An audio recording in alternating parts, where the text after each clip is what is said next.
एक माँ की अनोखी कहानी। परिवार में केवल पति पत्नी थे। समय बीतता गया, उनके घर में कोई बच्चा पैदा नहीं हुआ, इसलिए हमेशा पति पत्नी दुखी रहते थे। लेकिन कुछ समय बाद धीरे धीरे समय चक्र बदल गया। एक दिन उसकी माँ के पति को ऐसी बीमारी हो गई कि वह बिस्तर पर लेटने के बाद फिर से उठने की क्षमता खो बैठा। शायद उसे कैंसर था, इसलिए काफ़ी दुबला पतला एवं कमज़ोर हो गया। अब वह माँ अपने पति को बीमारी से बचाने के लिए शहर शहर भागने लगी। हर तरफ से लाचारी हाथ मिलने पर वह मायूस होकर पति को घर ले आई। घर लाकर पति की हालत धीरे धीरे बिगड़ती गई। इस दौरान पति को पता चला कि उसकी पत्नी पेट से है। जब उसने यह बात अपने पति को बताई तो पति ने कहा कि अब उसे मरने से पहले यह चिंता नहीं है कि उससे कोई संतान नहीं। यदि मैं मर जाऊं तो यह बच्चा जन्म लेगा और आपके जीवन का सहारा बनेगा और आपके बुढ़ापे की छड़ी बन जाएगा। तुम अपना जीवन बच्चे के साथ व्यतीत करना। और यह सब कहकर पति ने अपने प्राण त्याग दिए। पत्नी ने पति का अंतिम संस्कार किया, लेकिन उसके मन में बहुत दुख था। लेकिन यह कहकर उसने अपने मन को आश्वस्त कर लिया कि उसके पति का प्यार, उसके गर्भ में एक छोटा बच्चा एक दिन इस दुनिया में जन्म लेगा और वह मेरे बुढ़ापे का सहारा बनेगा। अब धीरे धीरे समय बीतता गया और बच्चे के जन्म का समय आ गया। तब उस माँ ने एक पुत्र को जन्म दिया। माँ अब पूरी तरह से उन पर निर्भर थी और बच्चे का पालन पोषण करती थी। धीरे धीरे अब उसका बेटा 5 साल का हो गया, इसलिए माँ ने अपने बेटे को एक स्कूल में पढ़ने के लिए भेज दिया। माँ की ममता विलक्षण होती है, इसलिए माँ अपने बेटे से बहुत प्यार करती थी। माँ अपने बच्चे का दर्द नहीं देख सकती, इसलिए माँ उस बच्चे का दुख एवं दर्द स्वयं उठाती थी। अमीर लोगों के घरों में काम करके कुछ पैसे बचाती थी। वह बेटे की हर मांग पूरी करती थी। धीरे धीरे बेटा बड़ा हुआ और उस गांव में बाहर शहर में पढ़ने के लिए भेज दिया। बेटा भी मन लगाकर पढ़ाई करने लगा और एक दिन वह एक बड़ा अधिकारी बन गया। जब माँ को इस बात का पता चला तो वह बहुत खुश हुई कि उसके जीवन में सभी संकट अब उसके बेटे द्वारा काट दिए जाएंगे।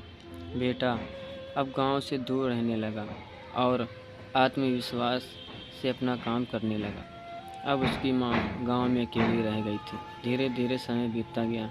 नौकरी को अधिक समय देने के कारण बेटे का अपनी माँ के प्रति लगाव भी कम होता गया और वह अपनी माँ को लगभग भूल चुका था। उसे वह एक लड़की से प्यार हो गया। जब उसने लड़की की अपनी माँ के बारे में बताया तो लड़की ने कहा कि अगर यह सब अपनी माँ को बताएगा तो वह हमारी शादी के लिए तैयार नहीं होगी। इसलिए उसने बिना अपनी माँ को बताए शादी कर ली और लड़की ने अपने माता पिता से मिलकर शादी कर ली। अब वह बेटा अपनी पत्नी से प्यार में इतना फंस चुका कि वह अपनी माँ के सारे कष्ट भूल गया। जब उसकी माँ को इस बात का पता चला तो उसे बहुत दुख हुआ, लेकिन वह यह सोचकर माँ अपने मन को समझा लेती कि एक दिन उसका बेटा जरूर आएगा। समय बीत रहा था और माँ भी अब बूढ़ी हो रही थी।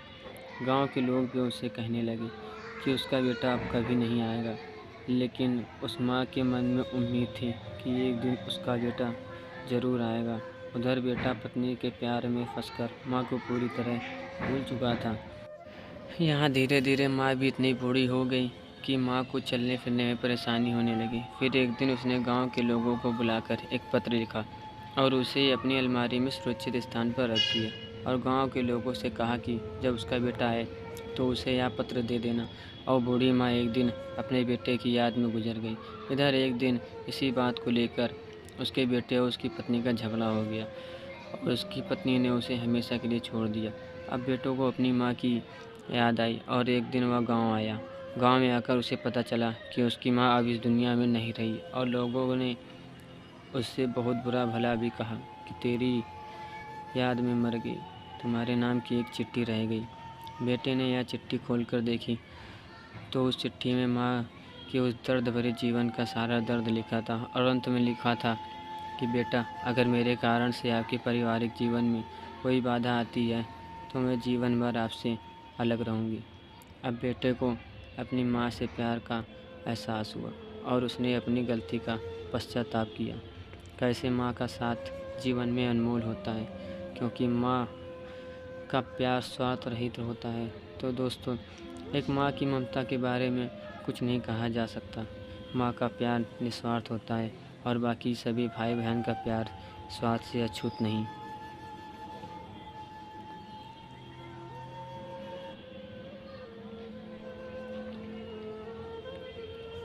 दोस्तों, कहानी कैसी लगी कमेंट करके ज़रूर बताएं। कहानी पसंद आई हो तो वीडियो को लाइक शेयर और चैनल को सब्सक्राइब ज़रूर करें। वीडियो पूरा देखने के लिए आपका बहुत बहुत धन्यवाद।